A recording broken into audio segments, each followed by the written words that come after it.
Boa noite, igreja. Boa noite, meu irmão. Boa noite, minha irmã. Boa noite, família da Igreja Cristã Nova Vida em Olaria. Mais uma quinta-feira que nós temos a oportunidade de estarmos aqui reunidos para este nosso culto de oração e pregação da palavra de toda quinta-feira, ainda neste formato, às 19h30, em uma sala virtual de oração. E agora eu convido você a abrir a sua Bíblia para nós meditarmos nas Escrituras Sagradas. E o salmo nesta nossa série para esta noite é o salmo de número 25. Salmo de número 25 é o salmo da nossa meditação nesta quinta-feira, neste nosso culto de oração e pregação da palavra. Salmo 25. Assim nos diz a palavra do Senhor. A ti, Senhor, elevo a minha alma. Em ti confio, ó meu Deus. Não deixes que eu seja humilhado, nem que os meus inimigos triunfem sobre mim. Nenhum dos que esperam em ti ficará decepcionado. Decepcionados ficarão aqueles que, sem motivo, agem traiçoeiramente. Mostra-me, Senhor, os teus caminhos. Ensina-me as tuas veredas, guia-me com a tua verdade e ensina-me. Pois tu és Deus, meu Salvador, e a minha esperança está em ti o tempo todo. Lembra-te, Senhor, da tua compaixão e da tua misericórdia, que tens mostrado desde a antiguidade. Não te lembres dos pecados e transgressões da minha juventude. Conforme a tua misericórdia, lembra-te de mim, pois tu, Senhor, és bom. Bom e justo é o Senhor, por isso mostra o caminho aos pecadores, conduz os humildes na justiça e lhes ensina o seu caminho. Todos os caminhos do Senhor são amor e fidelidade para com os que cumprem os preceitos da sua aliança. Por amor do teu nome, Senhor, perdoa o meu pecado que é tão grande. Quem é o homem que teme o Senhor? Ele o instruirá no caminho que deve seguir. Viverá em prosperidade e os seus descendentes herdarão a terra. O Senhor confia seus segredos aos que o temem e os leva a conhecer a sua aliança. Os meus olhos estão sempre voltados para o Senhor, pois só Ele tira os meus pés da armadilha. Volta-te para mim e tem misericórdia de mim, pois estou só e aflito. As angústias do meu coração se multiplicaram, liberta-me da minha aflição. Olha para a minha tribulação e o meu sofrimento e perdoa todos os meus pecados. Vê como aumentaram os meus inimigos e com que fúria me odeiam. Guarda a minha vida e livra-me. Não me deixes decepcionado, pois eu me refugio em ti. Que a integridade e a retidão me protejam, porque a minha esperança está em ti.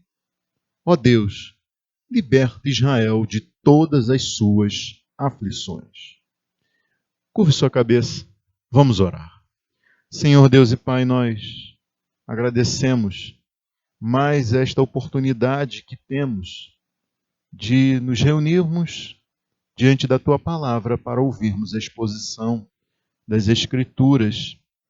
E nesta noite nós pedimos que o Teu Espírito Santo, que inspirou Teu servo Davi para escrever este salmo, possa nos ensinar nesta noite os pedidos que devemos fazer ao Senhor, conforme a Tua vontade, para assim vivermos para a Tua glória.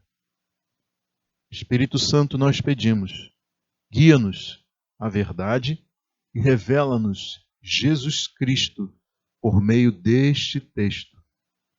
Que nós possamos crescer na graça e no conhecimento do Senhor e que vidas possam se render aos Teus pés por meio da exposição do Evangelho nesta noite. Nós oramos e pedimos isso em nome de Jesus. Amém. Meus irmãos e minhas irmãs, recentemente eu tive uma conversa com a minha filha. Eu tentei ensinar a ela sobre como pedir coisas à mãe dela e também a mim. Sabe, as crianças elas costumam pedir aos pais coisas que são assim dispensáveis ou coisas que não convêm, pelo menos naquele momento. Mas à medida que nós vamos crescendo, nós vamos aprendendo sobre o que pedir e como pedir coisas de uma forma melhor, mais adequada e mais conveniente.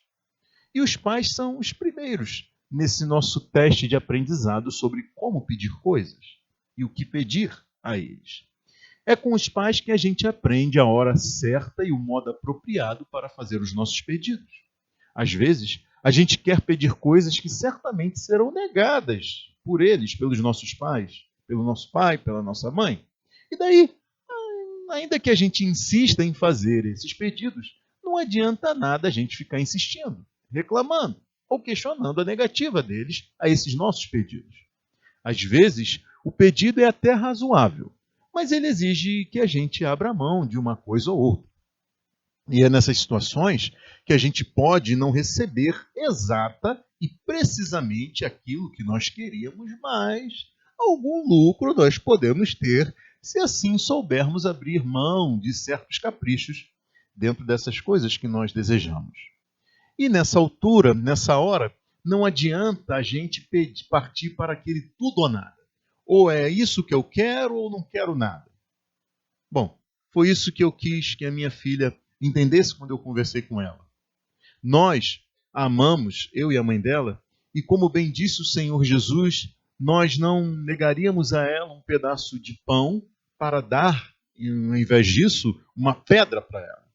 O Senhor Jesus também disse que se nós, pais imperfeitos, pecadores, e que fazem mau juízo em algumas situações, se nós sabemos dar coisas boas aos nossos filhos, quanto mais o Pai Celestial, o Pai que está nos céus, dará coisas boas a quem lhe pedir. Além disso, foi o apóstolo João quem nos ensinou que quando nós nos aproximamos de Deus, nós podemos ter a seguinte confiança: se pedirmos alguma coisa de acordo com a sua vontade, ele nos ouve. 1 João 5,14 está registrado exatamente isso. Bom, neste Salmo 25, Davi faz uma série de pedidos a Deus. Os versos deste salmo percorrem uma linha onde o rei Davi expressa seus pedidos por orientação nos caminhos do Senhor, libertação de suas angústias e perdão dos seus pecados e transgressões. O caminho do Senhor é um tema que se destaca neste salmo. Davi pede que o Senhor lhe mostre, ensine, o guie, o conduza e o instrua neste caminho. E declara que todos os que andam por este caminho, todos os que clamam a Deus para que sejam conduzidos, ensinados e instruídos neste caminho, gozarão de vida próspera em aliança com Deus e sob o temor do Senhor, gozarão da bênção de Deus. Davi também pede a Deus para que não seja humilhado nem decepcionado. Ele pede para que o Senhor se lembre dele com compaixão e misericórdia e que não se lembre das transgressões cometidas por ele no passado.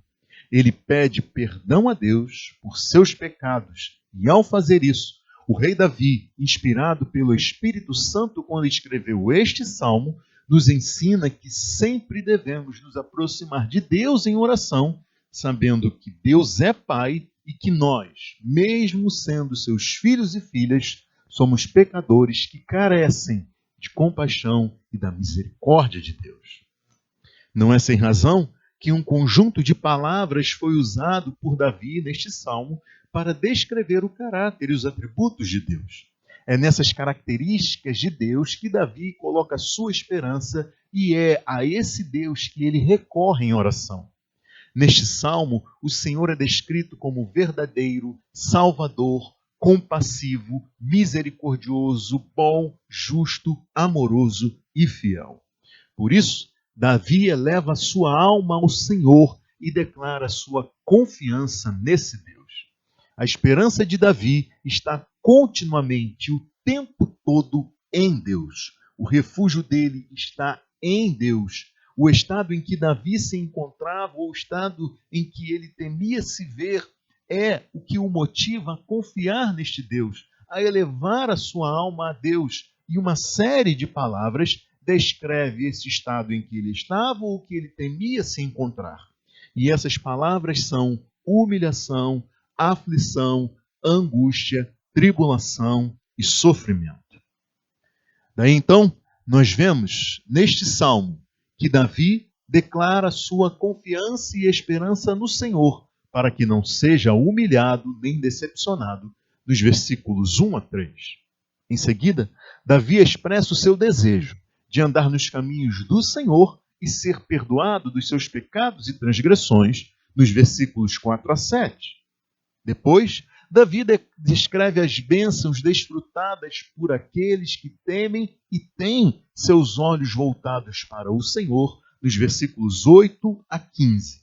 E por fim, Davi pede ao Senhor que o livre de sua aflição, angústia, tribulação e sofrimento, e perdoe os seus pecados, declarando que sua confiança e esperança de ser protegido estão em Deus, nos versículos 16 a 21.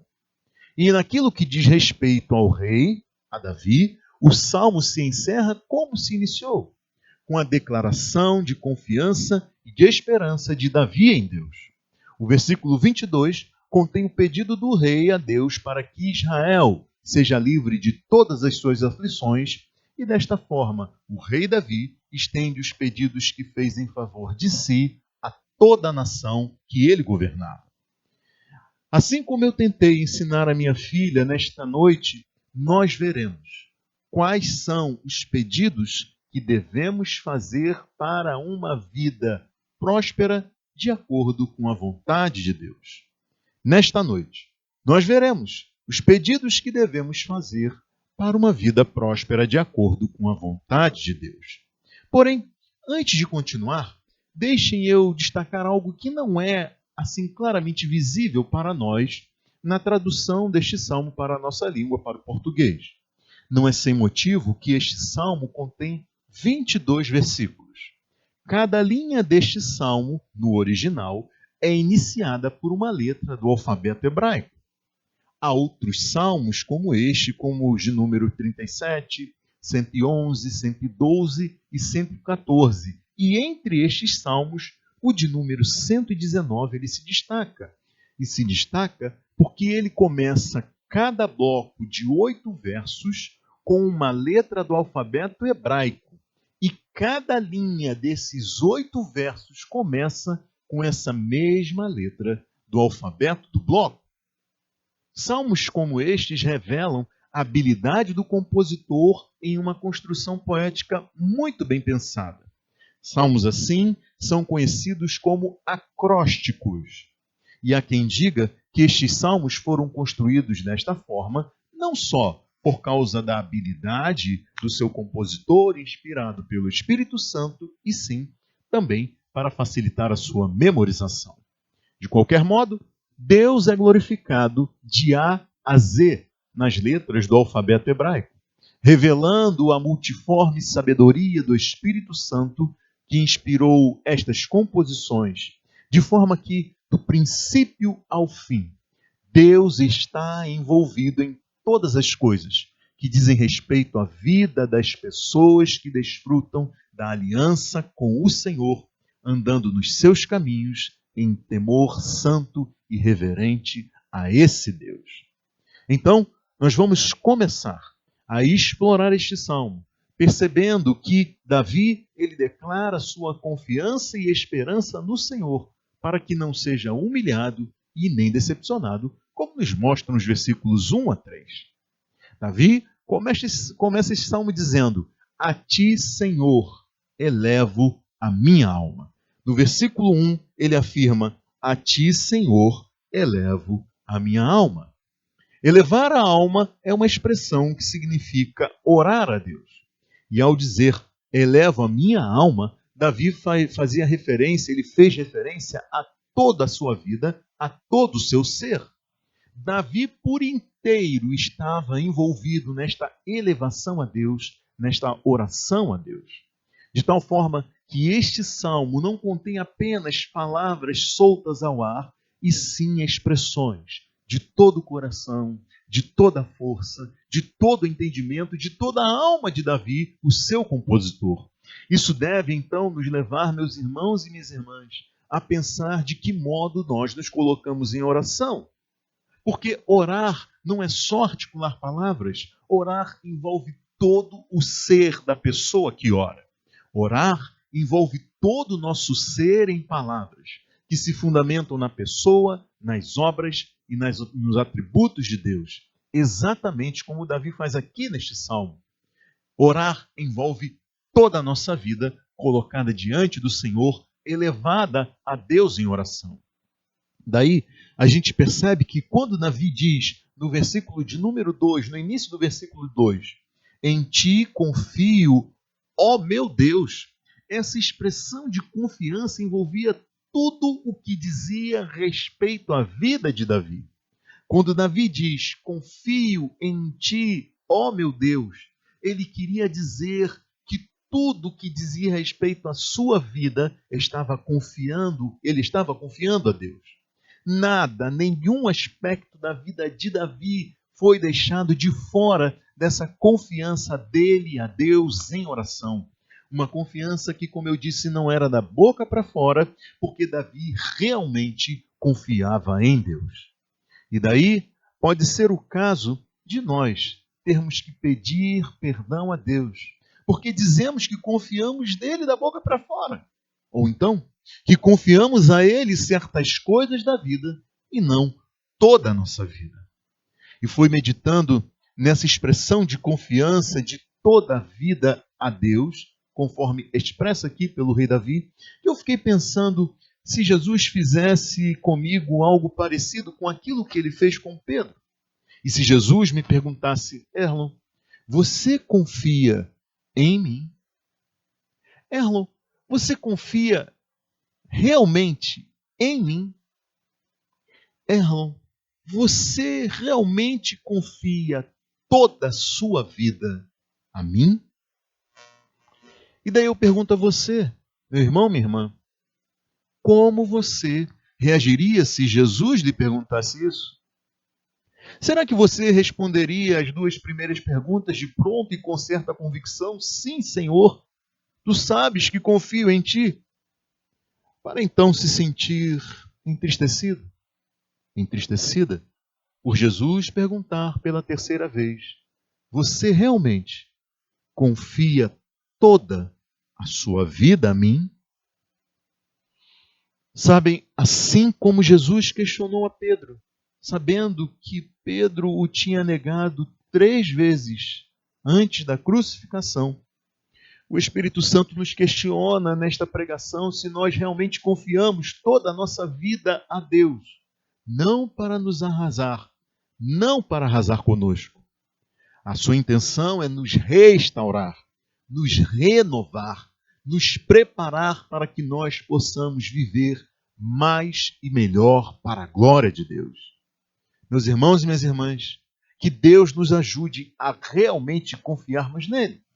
Que as nossas orações expressem toda a nossa confiança em Deus, a confiança de toda a nossa vida a Deus. Outra tradução registra o seguinte para os versículos 2 e 3. Ouça: Deus meu, em ti confio. Não seja eu envergonhado, nem exultem sobre mim os meus inimigos. Na verdade, dos que em ti esperam, ninguém será envergonhado. Envergonhados serão os que, sem motivo, procedem traiçoeiramente. Meus irmãos e minhas irmãs, os que esperam no Senhor nunca serão humilhados. Meus amigos, minhas amigas, os que esperam no Senhor nunca serão envergonhados, nem restarão decepcionados. É o que nos garante a palavra do Senhor. Certa vez, alguém questionou se valia mesmo a pena ser cristão, diante de tantos prazeres que a vida tem a oferecer. Daí, um crente respondeu, veja, se você estiver certo e realmente não existir vida depois da morte, e tudo estiver resumido aos anos que nós passamos neste mundo, então você terá desfrutado de tantos prazeres e nada mais restará depois da sua morte. Mas pense por um instante se eu estiver certo. Isso significa que mesmo que eu não tenha desfrutado de todos esses prazeres que você fala, Mesmo que eu tenha virado as costas para este mundo, negado a mim mesmo, tomado a minha cruz, mesmo que eu tenha perdido a minha vida por causa de Cristo e do Evangelho, ao invés de ganhar o mundo, se ao final você e eu formos ressuscitados, como diz as Escrituras, como diz a Bíblia, eu para a vida eterna e você para a vergonha eterna, será que terá sido grande vantagem você ter desfrutado dos prazeres tão passageiros diante da eternidade em tormento que você padecerá? Nós devemos, todos, meus irmãos e minhas irmãs, meus amigos e minhas amigas, pensar seriamente nisso nesta noite. Bom, mas veja aí comigo que Davi, agora ele se volta para os caminhos do Senhor e expressa o seu desejo de andar por esses caminhos. Davi expressa seu desejo de andar nos caminhos do Senhor e ser perdoado dos seus pecados e transgressões nos versículos 4 a 7. E eu convido você a ler comigo os versículos 4 e 5. Veja aí comigo. Mostra-me, Senhor, os teus caminhos. Ensina-me as tuas veredas.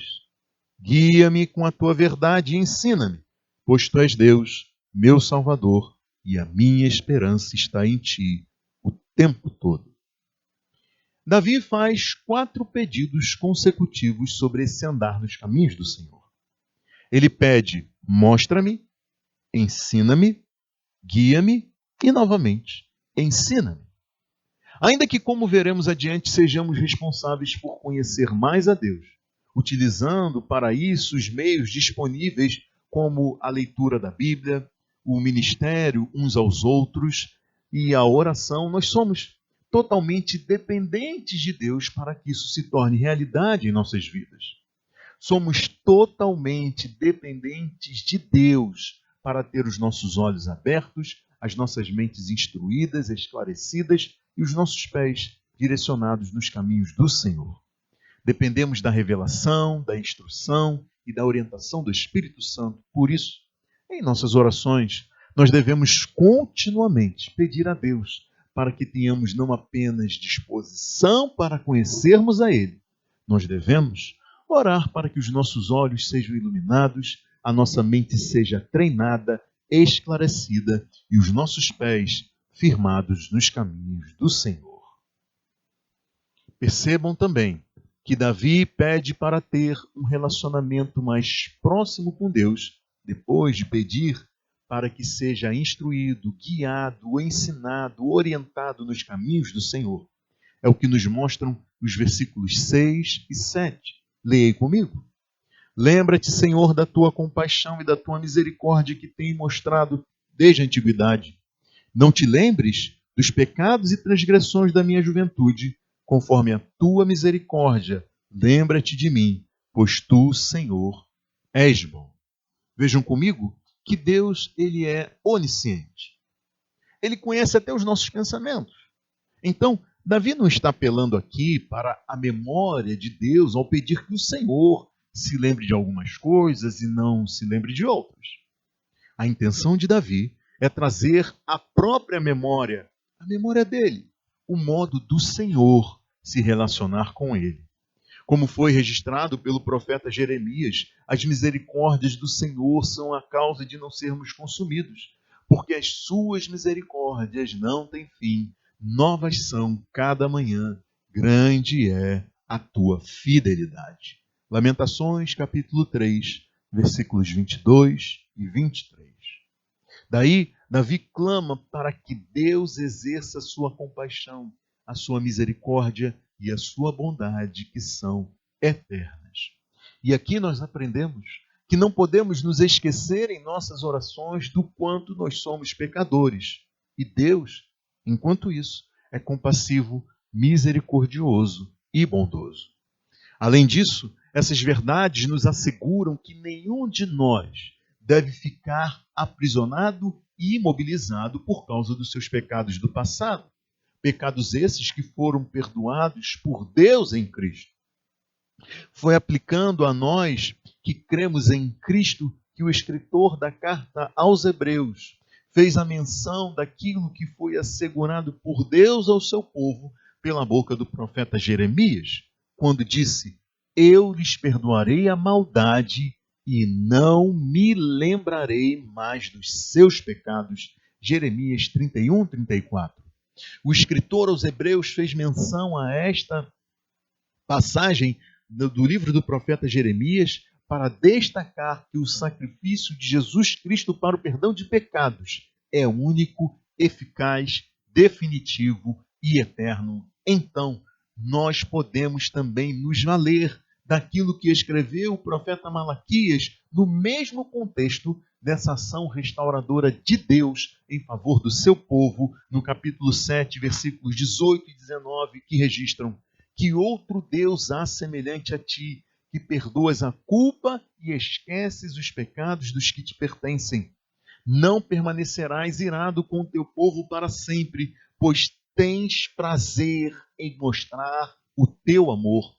Voltarás a ter compaixão de nós, pisarás as nossas maldades sob os teus pés, ou seja, deixando-as para trás, e lançarás nossos pecados nas profundezas do mar. Sim, meus irmãos e minhas irmãs, como escreveu o apóstolo Paulo em Romanos 8, 33, 34, quem intentará acusação contra os escolhidos de Deus? É Deus quem os justifica. Quem é que pode os condenar? Pois é Cristo quem morreu, ou antes quem ressuscitou dentre os mortos, e o qual está à direita de Deus e também intercede por nós. Esse mesmo apóstolo Paulo que registrou em 1 Timóteo capítulo 1, versículos 15 a 17, esta afirmação é fiel e digna de toda aceitação.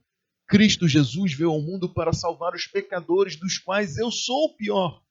Mas por isso mesmo alcancei misericórdia, para que em mim, o pior dos pecadores, Cristo Jesus, demonstrasse toda a grandeza da sua paciência, usando-me como um exemplo para aqueles que nele haveriam de crer para a vida eterna.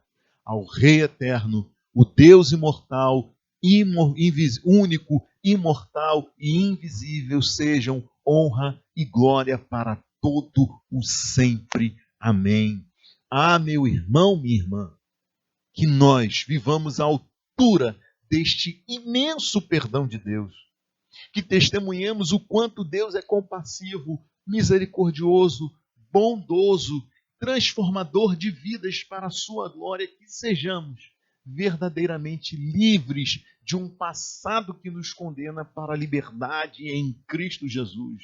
E se viermos a cair novamente em pecado, que não fiquemos prostrados, que possamos dizer o mesmo que Davi, aqui nos versículos 8 e 9 deste Salmo, quando ele registra: bom e justo é o Senhor, por isso mostra o caminho aos pecadores, conduz os humildes na justiça e lhes ensina o seu caminho.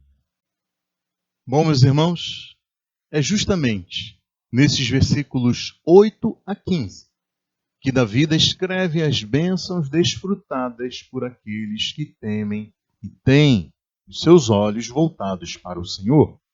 Eu convido você a ler comigo agora os versículos 10 e 11, que dizem assim: todos os caminhos do Senhor são amor e fidelidade para com os que cumprem os preceitos da sua aliança. Por amor do seu nome, Senhor, perdoa o meu pecado, que é tão grande.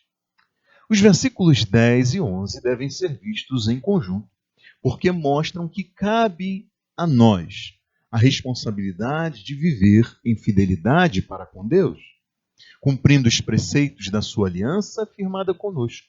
E, sem dúvida, quanto mais nós compreendermos e observarmos os preceitos dessa aliança, mais sensíveis seremos em relação ao nosso pecado. Mais conscientes nos tornaremos do quão pecadores nós temos sido, nós somos, e do quão indigno nós somos da graça de Deus. Porém, ao invés disso nos levar ao desespero, nós seremos mais atraídos à graça perdoadora de Deus. Vejam, a cruz de Cristo ela ganha novos, maiores, sublimes, mais belos e mais motivadores significados à medida que nós amadurecemos na fé. O perdão de Deus em Cristo, a justiça que nos foi imputada por meio da fé em Cristo, a vida santa, justa e piedosa que nos foi proposta por meio de Cristo e em Cristo, tudo isso é visto de forma cada vez mais clara e pela perspectiva correta, quanto mais conscientes nos tornamos de quem éramos e de quem somos em Cristo. Então, que cada um de nós amadureça na sua caminhada de fé. Como Davi, a minha oração é para que Deus me instrua, que Ele me guie, me oriente e me leve a conhecer mais e mais sobre o seu amor demonstrado na aliança firmada por Ele comigo por meio de Cristo. E assim eu estou certo de que eu o amarei mais e mais de todo o meu coração, alma, força e entendimento, e amarei mais ao próximo como Cristo me amou e se entregou por mim. Seja essa, meu irmão, minha irmã, também a sua oração nesta noite. É inegável que a nossa salvação é fruto da graça e da misericórdia de Deus por nós. Nada fizemos por merecer a salvação e não há nada que possamos fazer para que continuemos salvos, se dependermos de nós mesmos para isso.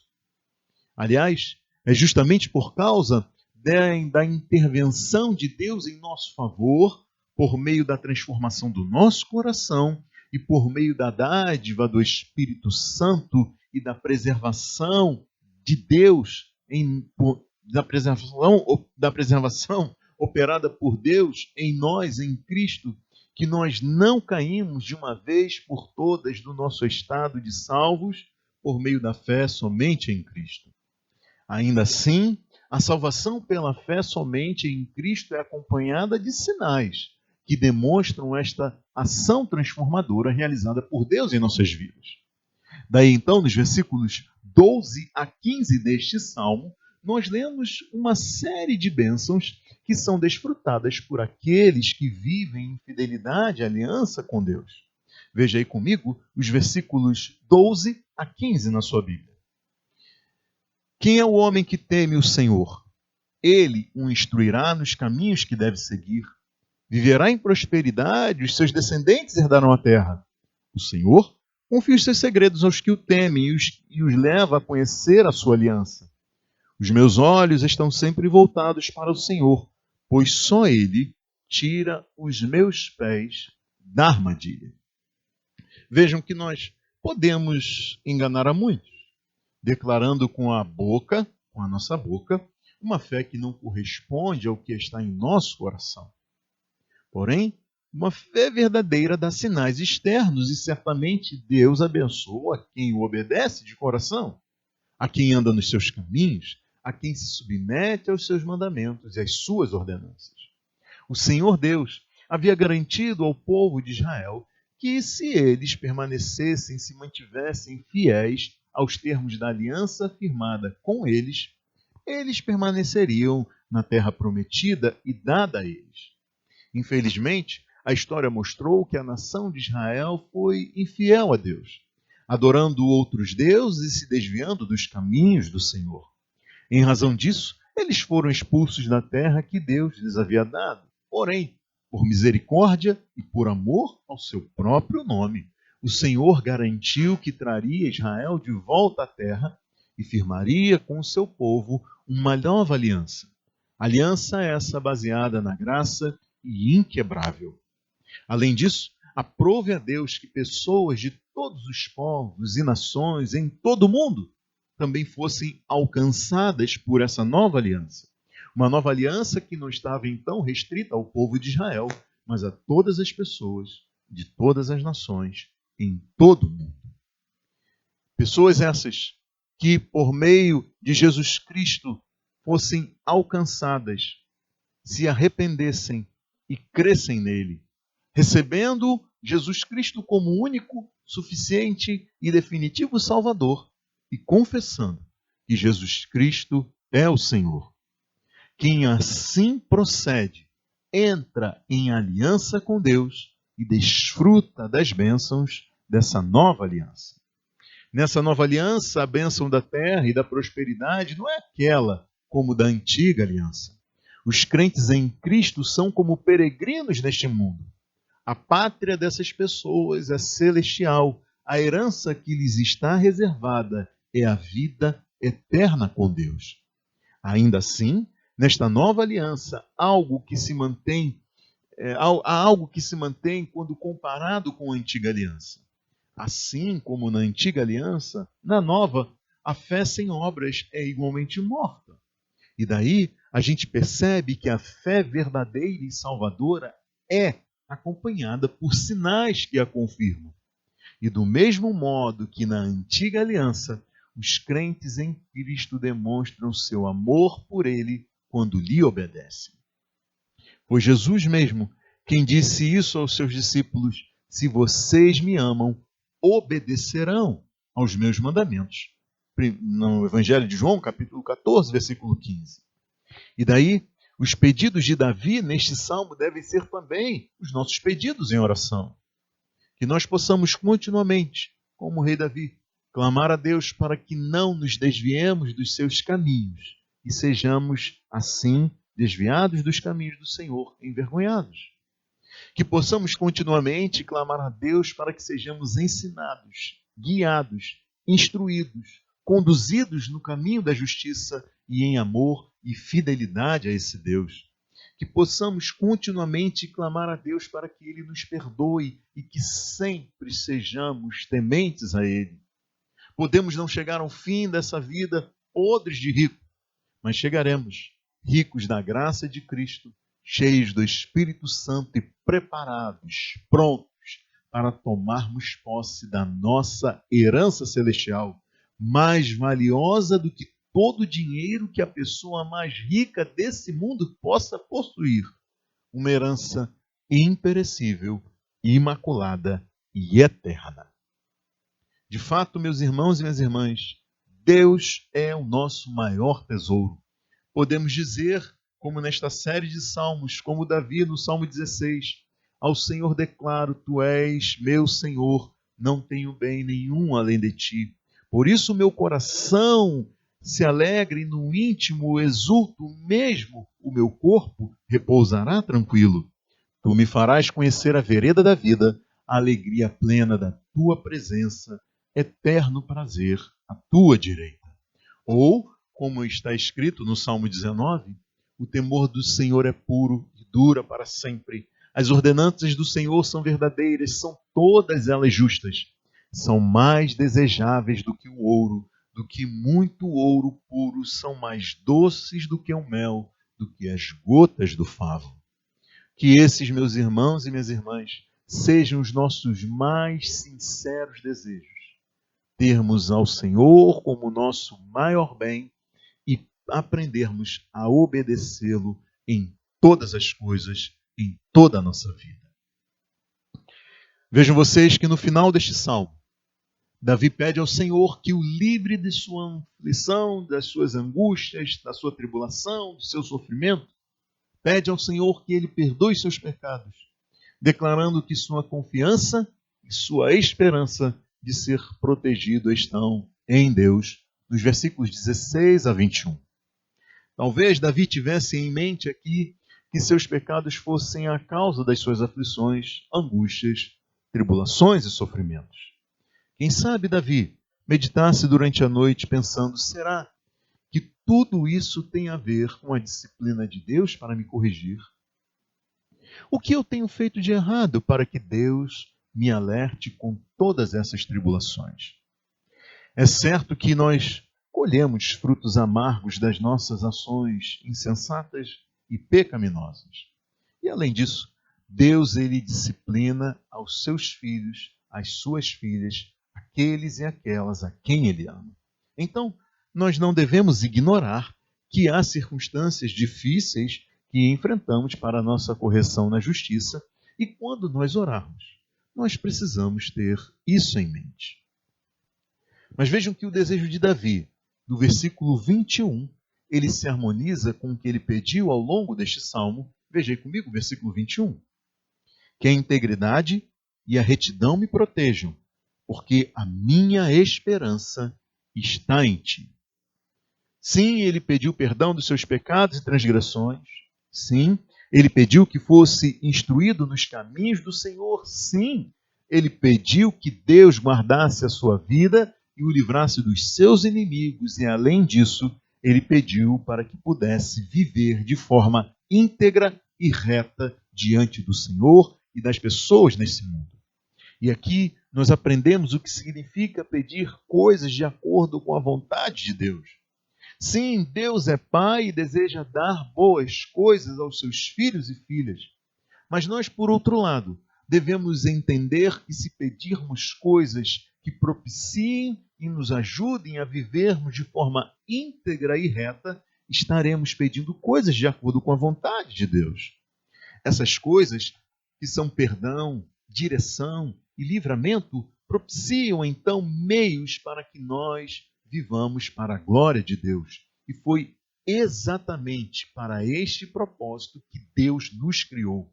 Foram essas coisas que Davi pediu ao Senhor ao longo deste salmo. Então, que ao final desta pregação, você, meu irmão, minha irmã, avalie a sua vida e os seus pedidos de oração. Que nós, todos nós, aprendamos a pedir coisas melhores de acordo com a vontade de Deus.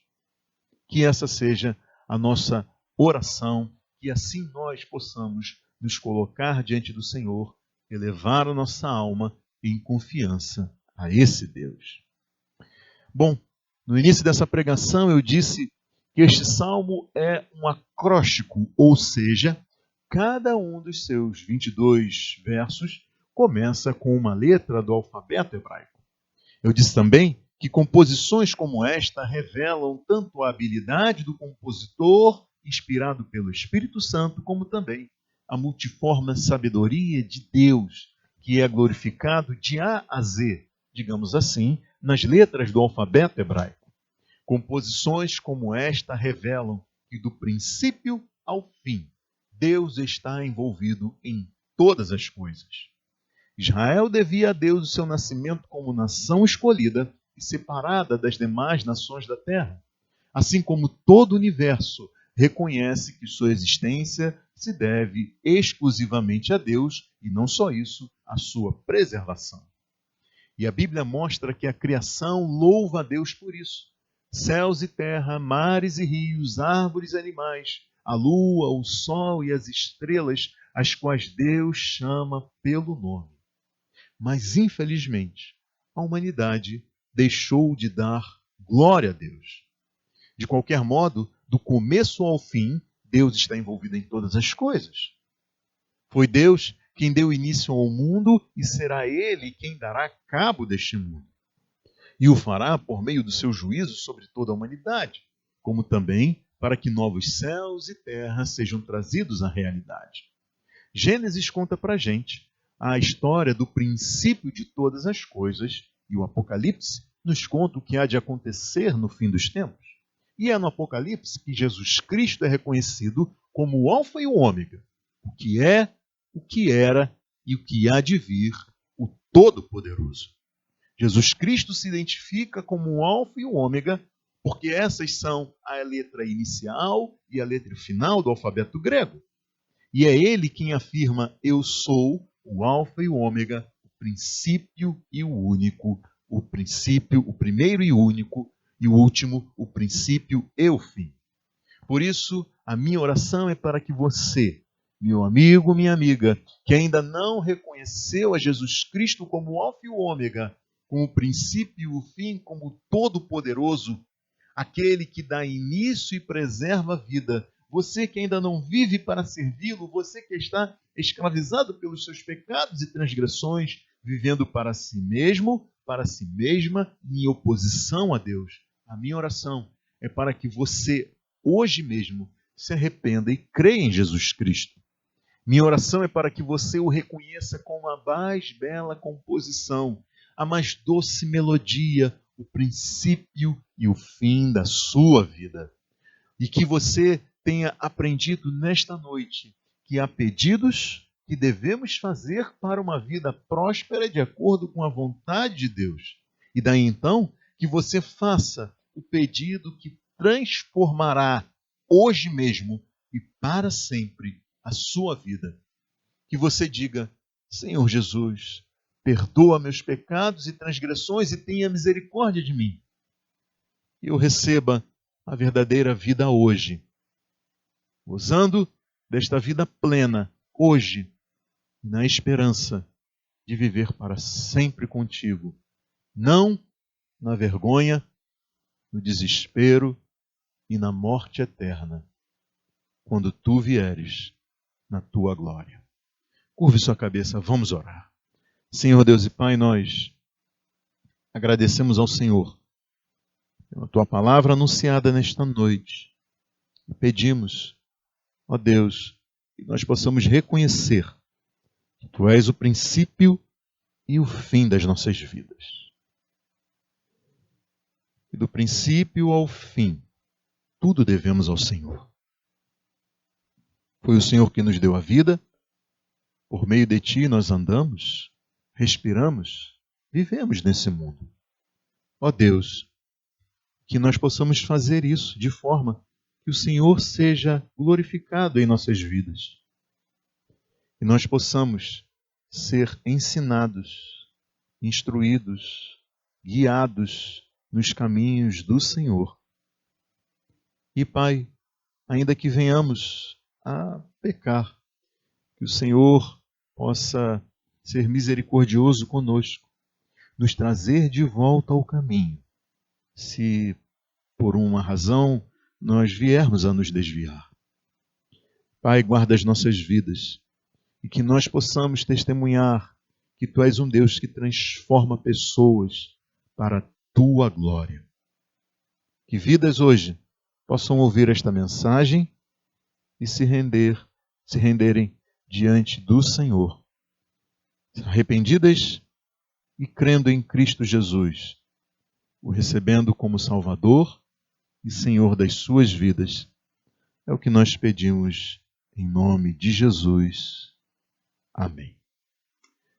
Meu irmão, minha irmã, meu amigo, minha amiga, Deus abençoe a sua vida rica e abundantemente. E até a semana que vem, se Deus assim nos permitir.